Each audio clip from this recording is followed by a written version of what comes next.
Selamat datang kembali di video terkait pembahasan stoikiometri kimia.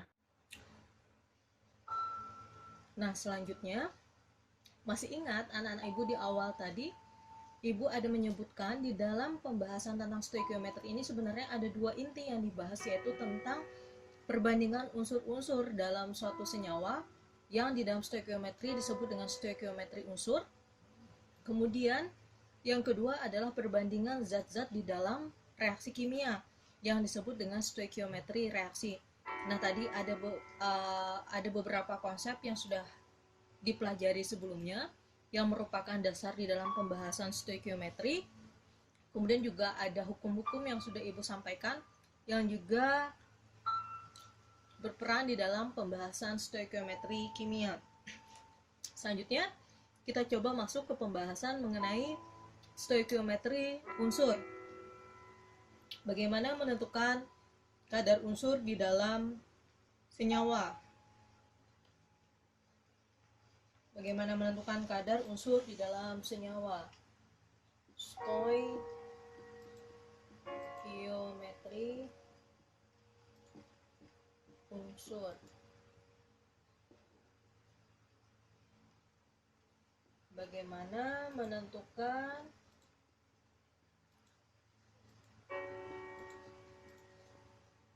kadar unsur dalam senyawa? Terlihat ya bagaimana menentukan kadar unsur di dalam senyawa.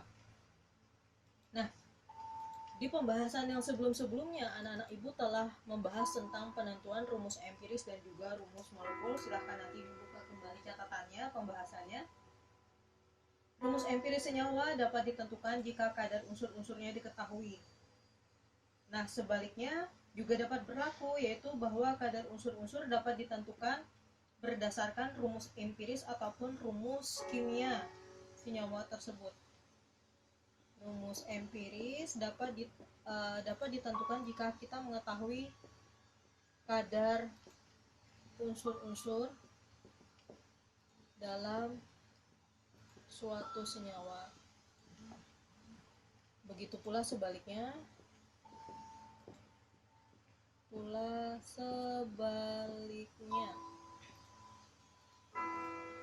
Seperti yang diketahui, rumus kimia senyawa menyatakan perbandingan mol atom unsur penyusunnya. Dari perbandingan atom dapat ditentukan perbandingan massa dan kadar atau persen unsur-unsur penyusun senyawa. Nah, rumus kimia senyawa, ibu ulangi, menyatakan perbandingan mol atom unsur penyusunnya. Dari perbandingan atom dapat ditentukan perbandingan massa dan kadar atau persen daripada unsur-unsur penyusun senyawa. Untuk lebih memahami mengenai menentukan kadar unsur di dalam senyawa, kita langsung masuk ke contoh soal.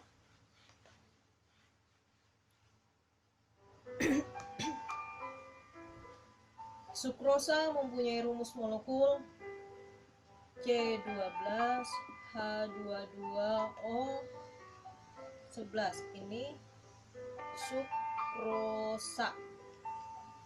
Kadar unsur-unsur penyusun senyawa itu dapat ditentukan. Pertama kita lihat rumus kimianya, ada C12H22O11. Kemudian perbandingan mol atom unsurnya. Perbandingan mol atom unsurnya di rumus kimia senyawa ini adalah 12 banding 22 banding 11. Tidak usah kita sederhanakan. Kemudian ini adalah perbandingan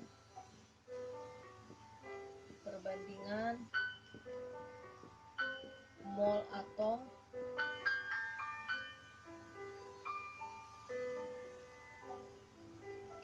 dilihat dari koefisiennya. Kemudian perbandingan masanya bagaimana? Perbandingan masanya berarti C-nya 12 dikali nomor atom karbon ada 12. H 22 dikali 1 banding oksigen 11 kali 16. Berarti perbandingan massa unsurnya adalah 144 banding 22 banding 104 banding 176. Ini merupakan perbandingan massa unsur.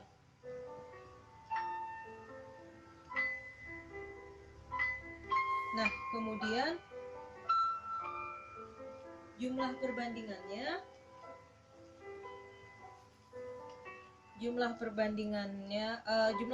massanya atau MR-nya ini kalau dijumlahkan menjadi 342. Ini merupakan MR, massa molekul relatif dari C12H22O11. Nah, kemudian bagaimana kadarnya? Nah, ini dia untuk menentukan kadarnya. Tadi ketika anak-anak ibu mendapatkan satu soal tentang penentuan kadar unsur, lihat dulu lihat dulu rumus kimianya, kemudian tentukan perbandingan molnya, dilihat dari koefisiennya, didapat perbandingan mol, kemudian perbandingan massanya, di mana koefisiennya dikalikan dengan nomor atomnya, atau massa atom relatifnya, biasanya nomor atom, kemudian tentukan MR-nya, kemudian kita menghitung kadarnya. Kadar karbon sama dengan karbon tadi perbandingan massa unsurnya 144. Yang ditanyakan itu harus jadi pembilang. Penyebutnya adalah yang total keseluruhan 342. Kita kalikan dengan 100% karena kita mau kadarnya dalam bentuk persen. Kemudian hidrogen, oksigen. Hidrogen berarti 22 banding 342 kali 100%. Terus di sini 176 per 342 kali 100%. Nah, dari contoh ini kita dapat menulis rumus untuk menghitung kadar unsur dalam suatu senyawa. Berarti rumusnya apa? Ibu tulis di sini. Rumus kadar unsur, menentukan kadar unsur, rumusnya adalah kadar dalam bentuk persen sama dengan X dikali AR dibagi MR kali 100%. X-nya menunjukkan apa? X-nya menunjukkan jumlah atom atau koefisien. Kemudian AR itu apa?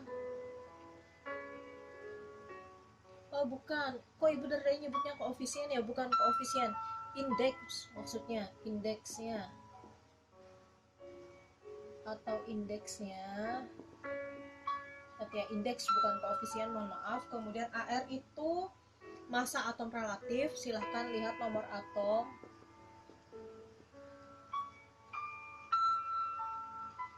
Kemudian apa namanya?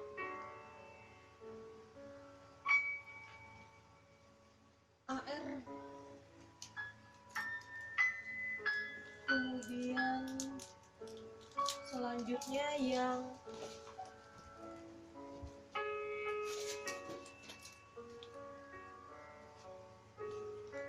bukan nomor astagfirullahaladzim, bukan nomor atom maksud ibu. AR ini massa atom relatif. Massa atom relatif. Kemudian MR-nya massa molekul relatif. Baru nanti dikali dengan 100%. Itu adalah rumus untuk menentukan kadar unsur ya. Kita coba nanti ke satu soal terkait dengan menentukan kadar unsur dalam senyawa ya. Ibu hapus dulu.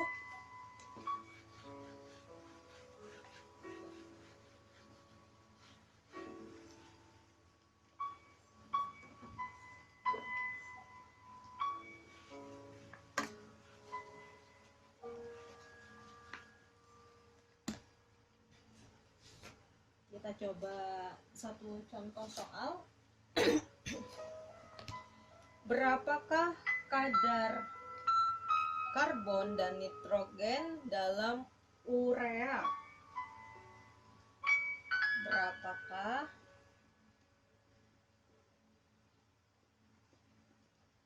kadar karbon dan nitrogen